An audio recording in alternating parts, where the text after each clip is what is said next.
Saludos compañeros, nuevamente comenzamos con las actividades de capacitación de esta zona escolar número 12. En esta ocasión nos va a tocar analizar el texto denominado Consejo Técnico Escolar Sexta Sesión Ordinaria, esta guía de trabajo, para lo cual vamos a trabajar de manera muy simple todos los apartados que vienen. En esta ocasión pues vamos a analizar estos dos apartados que lo contienen. El número 1, que se denomina cómo nos sentimos, sigamos trabajando en favor del desarrollo de las habilidades socioemocionales, y el segundo, que es resultados del segundo periodo de evaluación, cómo continuar. La estructura, la que conocemos, pues es la misma, trae una agenda, propósitos y las actividades sugeridas, que es lo que vamos a analizar. En correspondencia a la presentación, ¿qué es lo que nos dice? En esta guía se nos va a dar un panorama más claro de cómo las niñas, niños y adolescentes desarrollan sus aprendizajes y sus estados socioemocionales.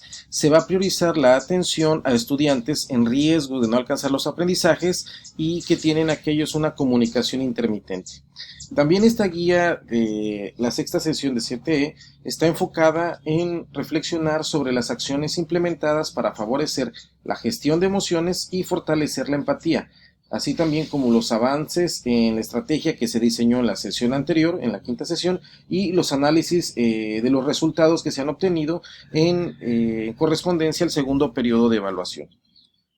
También nos hace mención en su primer apartado que vamos a reconocer las acciones que hace falta para favorecer el desarrollo de la empatía con los estudiantes, la familia y el colectivo docente, así también como incluir la resiliencia ya dentro del trabajo educativo, ya dentro de las actividades educativas.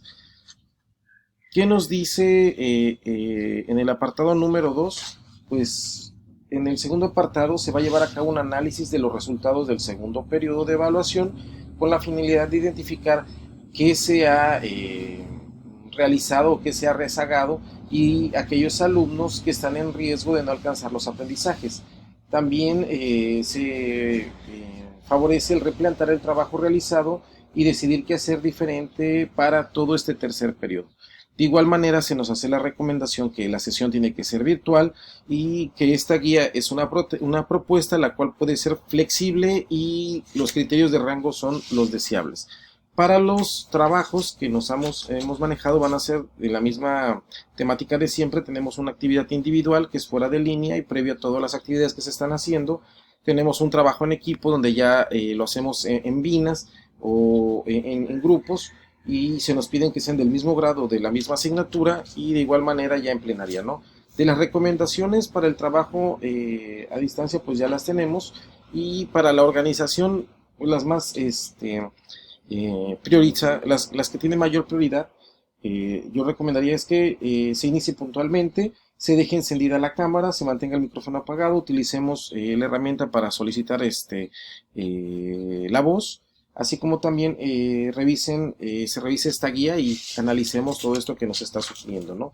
Dentro de las temporalidades, a diferencia de las guías anteriores donde se manejaban diferentes escenarios, aquí nos pide solamente dividir el tiempo en la misma temporalidad, lo cual nos va a hacer más práctico el realizarlo, ¿no? Dentro de los propósitos, pues nos habla que debemos incluir actividades orientadas a desarrollar la capacidad de resiliencia, así como también analizar los resultados de aprendizaje e identificar quiénes están en riesgo de no alcanzar el aprendizaje.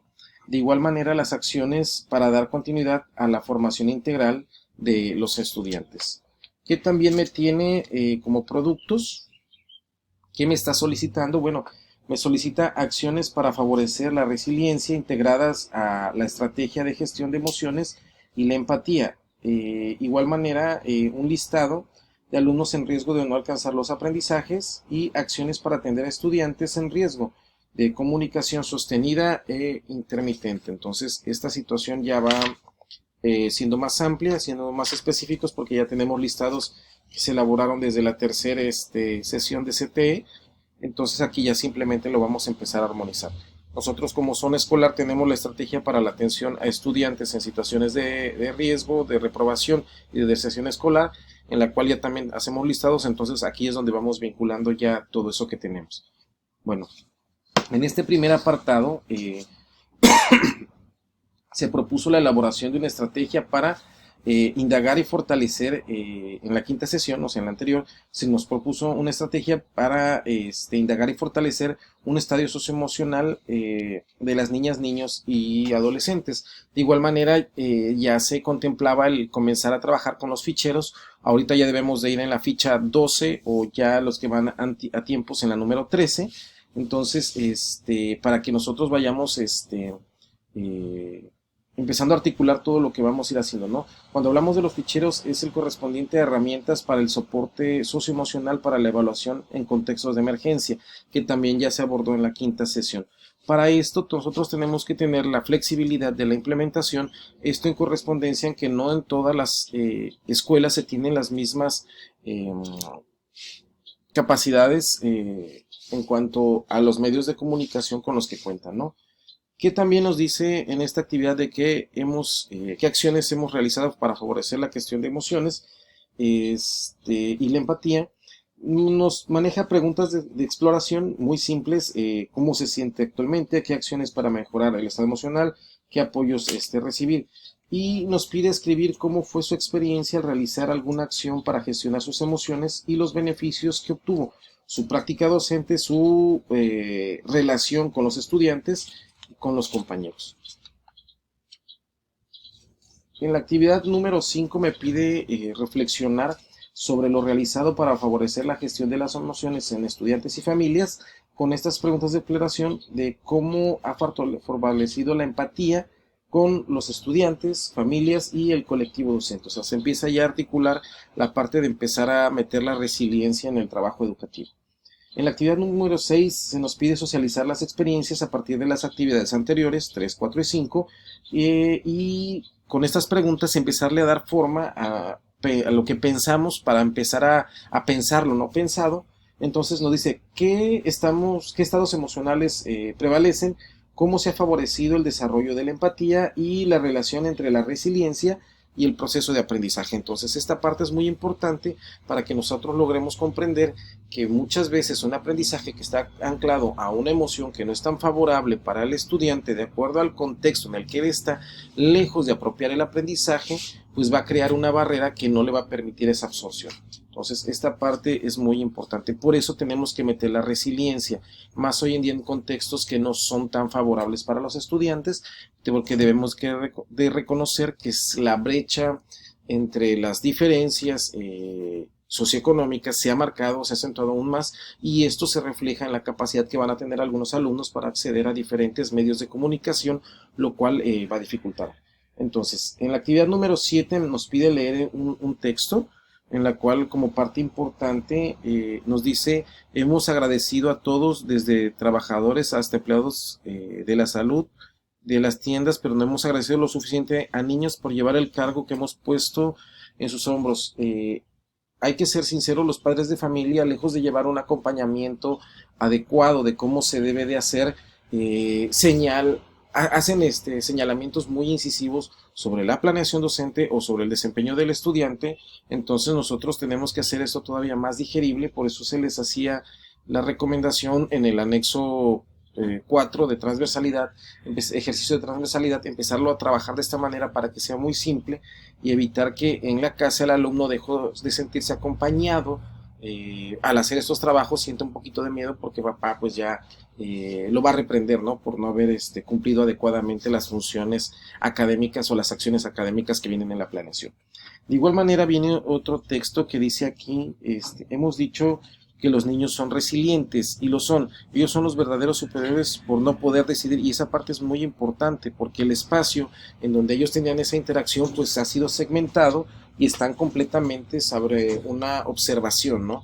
Y hay que recordar que a mayor observación hay una menor cantidad o sea, menos podemos errar. También tenemos que tener un equilibrio entre que el alumno pues tiene que echar a andar sus propios conocimientos, sí necesita un andamiaje, pero también necesita exteriorizarlo, ¿no? Necesita hacer el ensayo-error.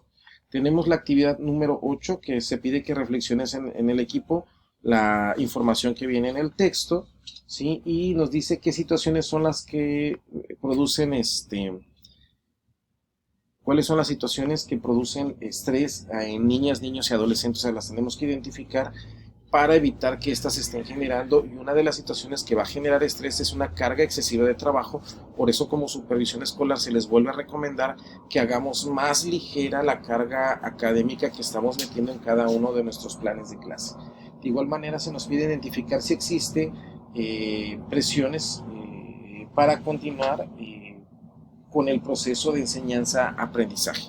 O sea, esta parte es muy importante, como les decía, tener un punto medio en cómo ir trabajando el proceso de desarrollo de enseñanza-aprendizaje. El proceso de desarrollo de enseñanza-aprendizaje, por simple naturaleza, va a generar situaciones conflictivas, porque el alumno que no lo pueda desarrollar en un primer momento, pues va a generar frustración, ira, miedo, o sea, va a pasar por estos estados emocionales, y aún si lo metemos en un ambiente o en un contexto que no es el adecuado, pues se va a marcar aún más. Entonces, por eso la importancia de que empecemos a meter la resiliencia para que el estudiante pueda trabajar a través de estas actividades académicas, independientemente del contexto en el que se tenga, y teniendo la habilidad emocional para trabajar cada uno de sus estadios, ¿no? Entonces, esta también es una parte muy importante. Nos pide que observemos unos videos, ya vienen aquí, bastante simples. Entonces, nos habla de en sí de la resiliencia y de la frustración, algo que les hemos comentado. ¿Por qué la frustración? Porque es una emoción que, si no se logra controlar, pues va a estar tendiente a la ira, algo que yo les recomendaría. No olvidemos que la amígdala, después de 30 minutos, se reseca totalmente, y el alumno, lejos de ser un alumno funcional, va a empezar a trabajar de manera más kinestésica. Entonces, lo que yo les recomendaría es de tenerles siempre súper hidratado, que esté siempre tomando agua, para que siempre esté en óptimas condiciones su amígdala, y podamos tener su atención del estudiante, ¿no? Y la actividad 9 nos pide reflexionar sobre la importancia de la resiliencia, ya como estrategia de trabajo, cómo favorecer el proceso de enseñanza-aprendizaje y cómo favorecer la resiliencia en todo este escenario, ¿no? Viene un texto reflexivo en la cual, como parte importante, aquí se nos dice es proveer un ambiente de aprendizaje amable y cuidadoso. ¿Por qué amable y cuidadoso? Para que podamos tener empatía. Solamente no podemos generar la resiliencia de la nada, tenemos que pasar por un primer estadio, que es la empatía. Entonces, primero tenemos que ser amable y cuidadoso para que pueda haber empatía, para que después pueda haber la comprensión de la situación que está pasando, y podamos seguir avanzando independientemente, porque si no comprendemos, vamos a seguir actuando, se va a seguir actuando el estudiante de manera errática, ¿no?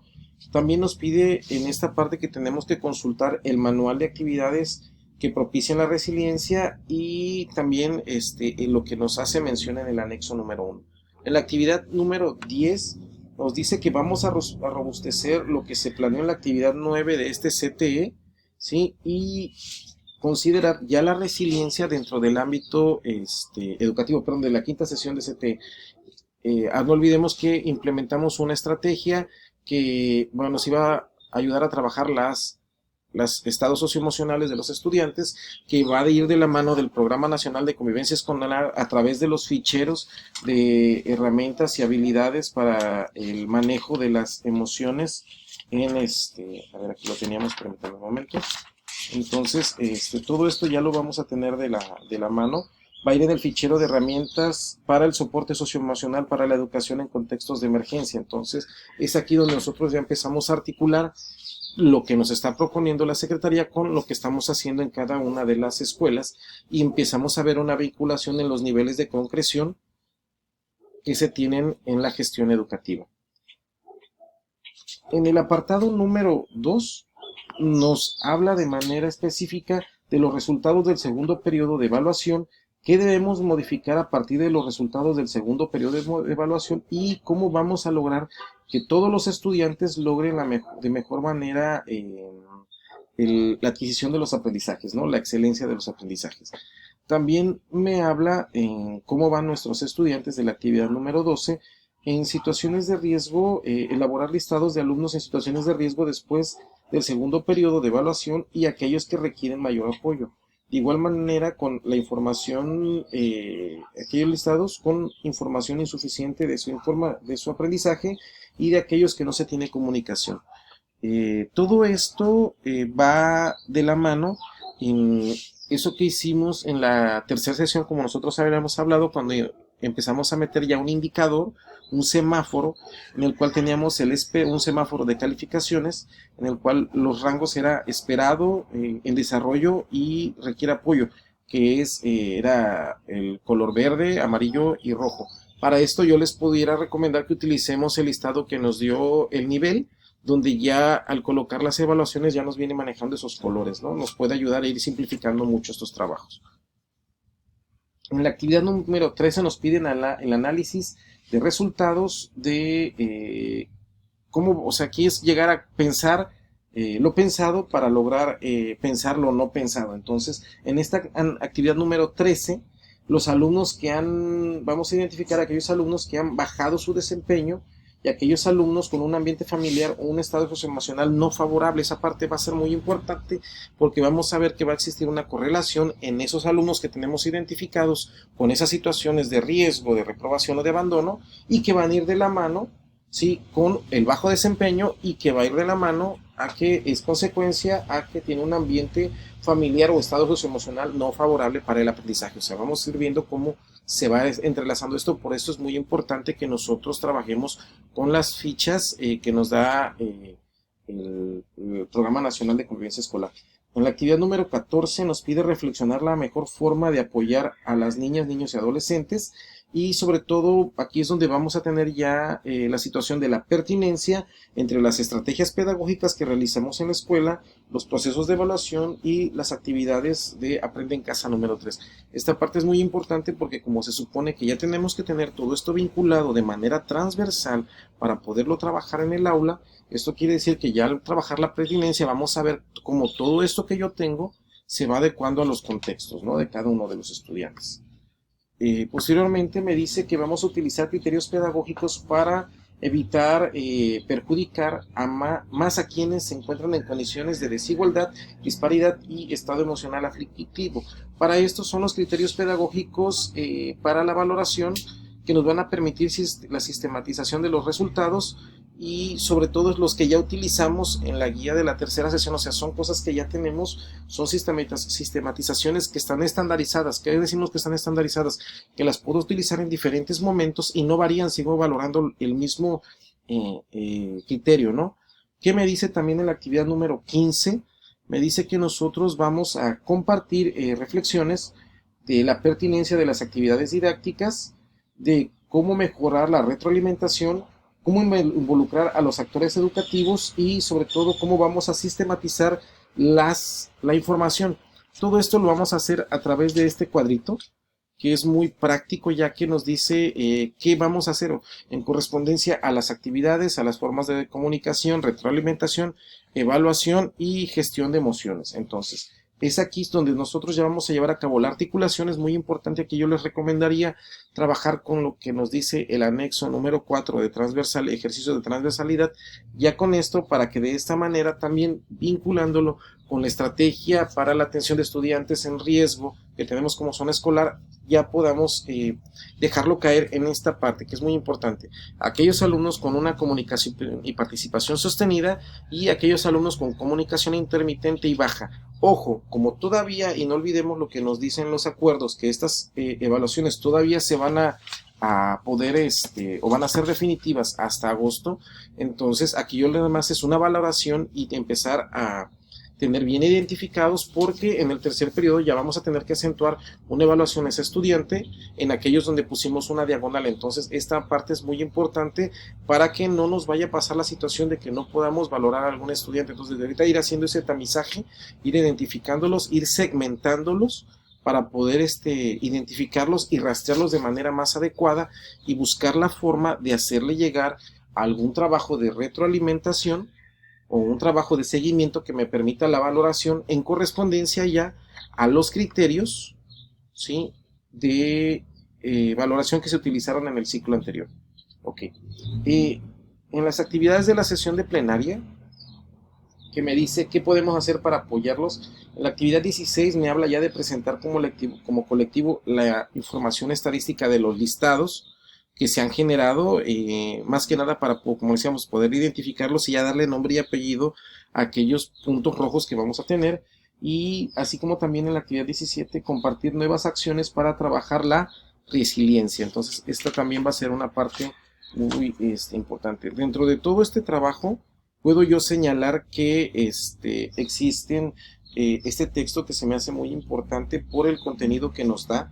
Es muy bueno que ahora ya las guías empiecen a contener este tipo de bibliografías donde se nos habla de las formas de aprendizaje y nos hablan del aprendizaje situado, dialógico, basado en juego, en proyectos y en métodos de caso. Entonces, situado, pues ya sabemos que tenemos que tener un ambiente positivo de aprendizaje, o sea, un contexto que le va a permitir a este alumno y trabajarlo de manera muy familiarizada a lo que él está acostumbrado.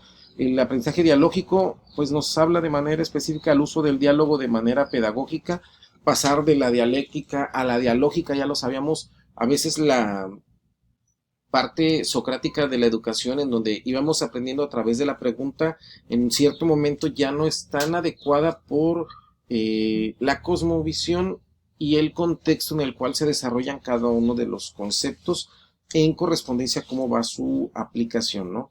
Y el aprendizaje basado en juego, pues nos habla que es muy importante el rol o el espacio lúdico porque se le va a acentuar un momento de felicidad a una actividad que está haciendo, pues, y esto va a ser tendiente a ser repetitivo, ¿no? El aprendizaje basado en proyectos, oportunidad para ejecutar habilidades y sobre todo el trabajo colaborativo. Y el aprendizaje basado en métodos de casos, que es el análisis de experiencias y situaciones de la vida real. No hay uno superior a otro, sino que simplemente se nos pide trabajar de manera articulada todos, y esto lo podemos ver en el ejercicio de transversalidad del anexo 4, donde podemos ir trabajando todos de esta manera armonizada, ¿sí? Y dentro de un mismo proyecto puede haber un aprendizaje situado, valorizando el aprendizaje dialógico, que esté basado en juegos y utilice también métodos de caso. Entonces todo depende de que nosotros tengamos que robustecer la estrategia de enseñanza que vamos a implementar.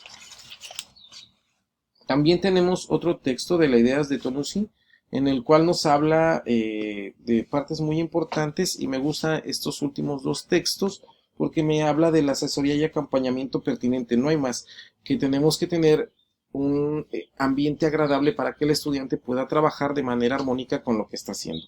Y también nos pide no dejar florecer las prohibiciones. Eso es lo que nos dice aquí, y lo hacíamos mencionar hace un rato, que sí debe existir un andamiaje, pero un andamiaje que permite el ensayo-error, que a través de ciertos escenarios hipotéticos lo puede desarrollar, porque si no, no se puede generar el aprendizaje. O sea, sí tenemos una idea, una experiencia en correspondencia, pero tiene que pasar de manera superficial por alguno de los escenarios para que él pueda generar esa experiencia, y a partir de la experiencia que va a generar, él pueda reflexionar y pueda empezar a tener esa flexibilidad cognitiva. O sea, porque algo que no pensamos no lo podemos trabajar. No olvidemos la plasticidad neuronal. Si nosotros no tenemos plasticidad neuronal sobre algunas habilidades, no lo vamos a poder desarrollar. Entonces esta parte es muy importante. Tenemos que ir pensando lo que ya pensamos, ¿no? Para empezarlo a fortalecer. ¿Qué también nos dice, ya para culminar? Pues que en la actividad 19 se establezcan acuerdos para mejorar el desempeño de los niños, niños y adolescentes, y sobre todo en la actividad número 20, una acción emergente para favorecer el desarrollo de la resiliencia.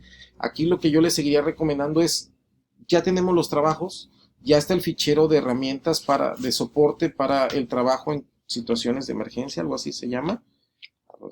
Aquí nos tenemos que aprender porque ya viene la evaluación.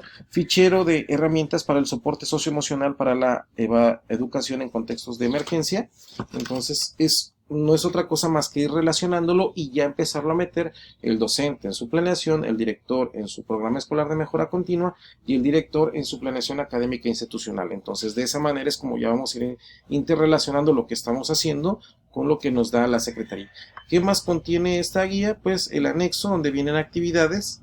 En este caso aquí están las de secundaria, y viene un glosario que se me hace muy importante, como vuelvo a repetir, actividades para maestros,